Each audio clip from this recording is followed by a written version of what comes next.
Oi, eu sou a Karina e esse é o Naftalina Fresh. No segundo episódio do mês de outubro, a gente vai falar sobre a minha série favorita, que é My Mad Fat Diary. É uma série muito legal, muito bacana, e eu quero muito falar sobre ela hoje com vocês.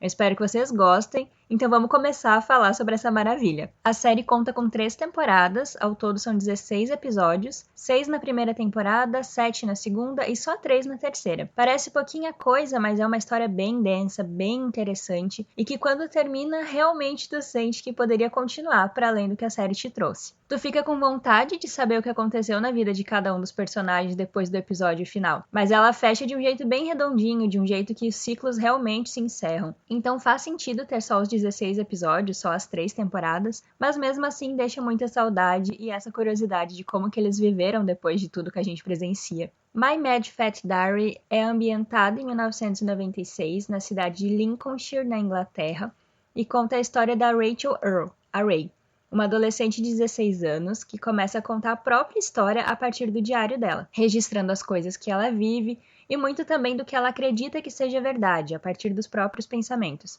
Mas o que é importante saber desde o início é que a Ray está internada em um hospital psiquiátrico porque ela tem algumas questões mentais e teve problemas com a aceitação do próprio corpo. O fato de ela não lidar bem com a própria imagem corporal fez com que ela tentasse fazer coisas contra ela mesma, que acabaram levando para um hospital de fato e depois para esse hospital psiquiátrico, para que ela recebesse atendimento o tempo inteiro, medicamento e fosse supervisionada, para que continuasse vivendo, digamos assim. Acho que deu para entender o que acontece. Nessa clínica, a gente conhece outros jovens que também têm problemas psiquiátricos e que são amigos da Ray. E a gente conhece também o Caster. Caster é o terapeuta do hospital. Ele é a pessoa que faz grupos de apoio com terapia e tá lá para ouvir os internos. Ele é também o terapeuta da Rachel e ele busca ajudar ela a vencer várias questões que ela tem. O que é muito importante durante toda a série, porque a Rachel, apesar de uma certa resistência no início, encontra nele um porto seguro e alguém com quem ela consegue se abrir de fato. Com a ajuda dele, que ela vai tentar vencer os diversos desafios que ela tem na adolescência, para a amiga que ela tinha antes de ser internada, foi dito que ela estava viajando. Então as pessoas não sabem que ela tem problemas psiquiátricos e que ela estava se tratando. Para a Rachel, é muito importante que ela volte a ser aceita e tenta se reintegrar, então, quando ela volta para casa. Para retomar a vida dela no colégio, ela reencontra essa amiga, que é a Claire. E a Claire apresenta ela para um grupo de amigos. A partir disso, ela tenta se socializar, tenta fazer novas amizades, tenta viver como uma adolescente normal, mas sem abrir para as pessoas que ela teve internada e que ela tentou coisas contra si mesma. Como eu falei antes, a série é ambientada em 1996, então vocês podem imaginar que é um cenário bem nostálgico, que resgata como as coisas eram. Tudo é feito de uma forma que a gente realmente se sente nos anos 90. A trilha sonora contribui muito para isso, porque a Rachel é fã de Oasis, então é quase que o tempo inteiro tocando um indiezinho de fundo. E também o fato de que ela começa a trabalhar numa loja de CD e disco contribui para que continue tudo sempre muito nostálgico, sempre uma atmosfera muito anos 90 mesmo. É bem interessante de acompanhar. Ao voltar para a própria casa, a gente descobre que a Rachel mora com a mãe dela e não sabe quem é o próprio pai. Então ela viveu sempre com a mãe e elas acabam se desentendendo muito o tempo inteiro. Elas não se entendem em muitas questões, estão sempre discutindo, é sempre um embate muito grande com a mãe dela. Tanto dentro da clínica quanto fora, o refúgio maior da Ray é de fato escrever no diário dela. Por isso que a série leva esse nome. Tudo que se passa, tudo que ela vive, todos os sonhos, as neuras mesmo, as paranoias que ela pensa, ela anota, desenha, projeta nas páginas do diário. E ela torna isso uma coisa muito próxima de tudo que ela está sentindo, porque ela escreve e depois se arrepende, rasga a folha ou risca o que ela escreveu. É uma coisa muito visceral até, acho que essa é uma boa palavra. A relação que ela tem com a escrita no diário transporta muito, como eu falei antes, para uma coisa anos 90 mesmo.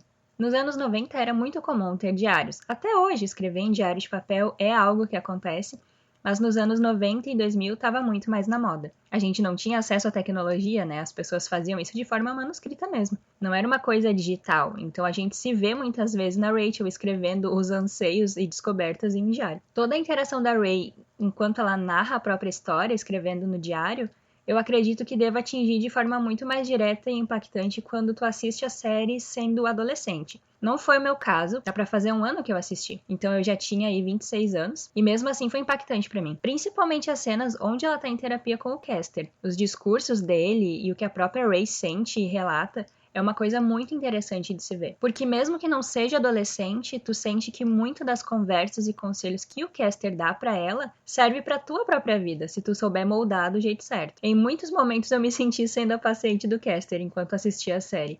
Eu acho que talvez por isso seja a minha série favorita. E porque me fez pensar muito também. Provavelmente é por isso, inclusive, que eu sinto tanta falta depois que a série acabou. Te faz pensar muito, te faz avaliar várias coisas. E realmente parece que em alguns momentos ele fala contigo e não com a Rachel. É bem interessante. Mas voltando. A Ray finalmente cria laços fora da ala psiquiátrica, onde ela já tinha 2 amigos também internos, como eu disse ali no início. E fora dali, graças aos novos amigos que ela fez depois de ser apresentada pela Claire, ela consegue até se apaixonar. Então ela retoma laços afetivos, consegue ir se reestabelecendo. A gente acompanha pouco a pouco, episódio a episódio, a evolução dela. A forma como ela vai se soltando e conseguindo ser de fato uma adolescente. Como ela consegue ser vista como uma pessoa e não como alguém que tem uma condição psicológica, que tem que ser tratada. Não como alguém que precisa tomar medicamento o tempo todo. Até porque as pessoas só vão acabar sabendo sobre isso e vivendo situações por conta dessa descoberta da internação dela muito depois. Isso não chega a ser um spoiler, é algo que a gente já se prepara desde o início.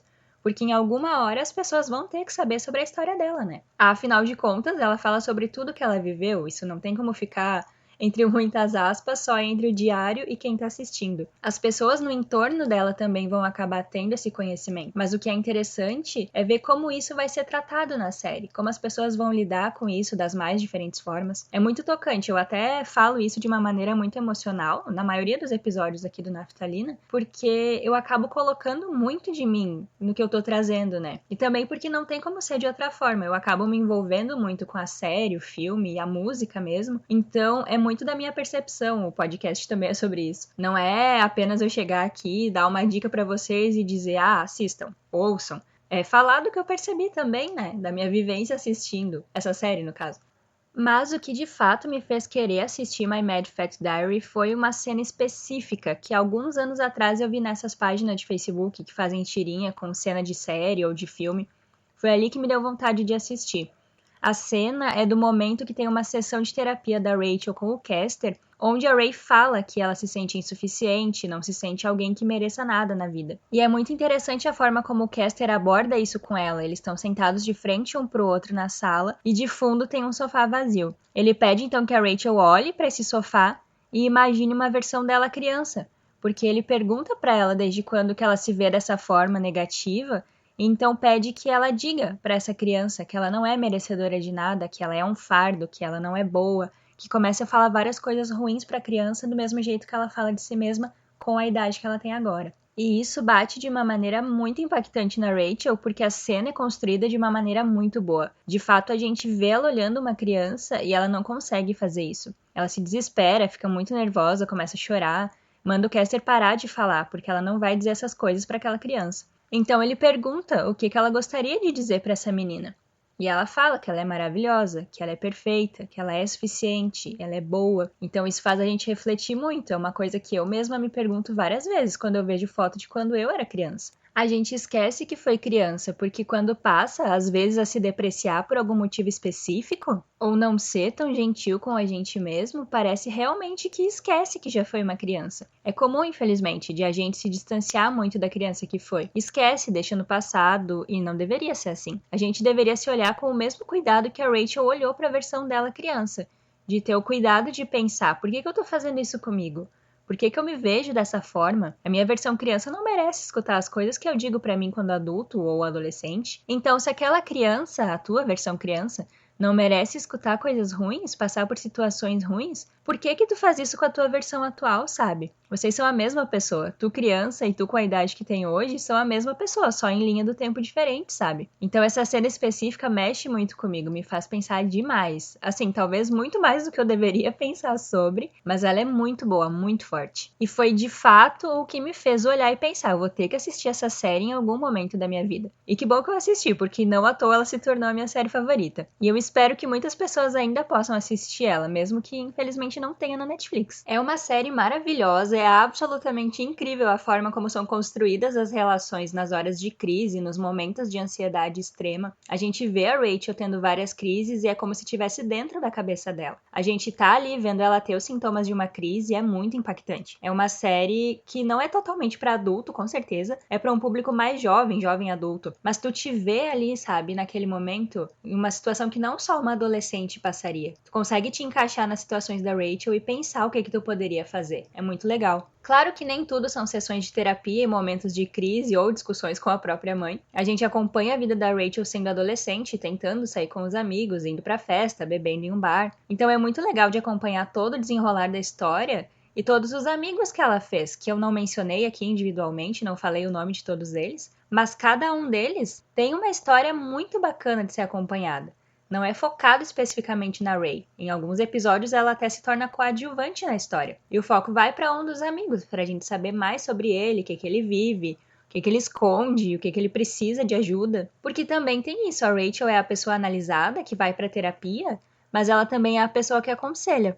Eles falam em alguns momentos da série até que mesmo ela tendo chegado depois, ela era a cola do grupo, era a pessoa que mantinha todos aqueles integrantes juntos, e que se não fosse por ela, eles já teriam se separado há muito tempo. E isso num curtíssimo espaço de tempo que ela chega na vida deles. Então é muito interessante, porque ela fica sabendo da própria importância a partir dos amigos, então isso também é bem legal. A gente acompanha muito das angústias de uma vida adolescente, aquilo de tem que entrar na faculdade, tem que ser alguém na vida. Então tem todo o desenrolar, desde o período da saída dela da clínica até o momento em que ela decide o que ela vai fazer da vida quando sair da escola. O que acontece com a família dela, com cada um dos amigos, o Caster, se ela vai continuar vendo ele ou não. A gente percebe o desenvolvimento de personagem. Sabe que o desfecho que foi dado foi o desfecho correto. Não é algo injustiçado, como muitas vezes a gente pensa de algum personagem ou até de uma série inteira. Então, mesmo eu sentindo falta de saber o que aconteceu depois, eu sei que a série termina no momento certo, no episódio certo. Foi tudo muito bem fechado, não deixou ponta solta.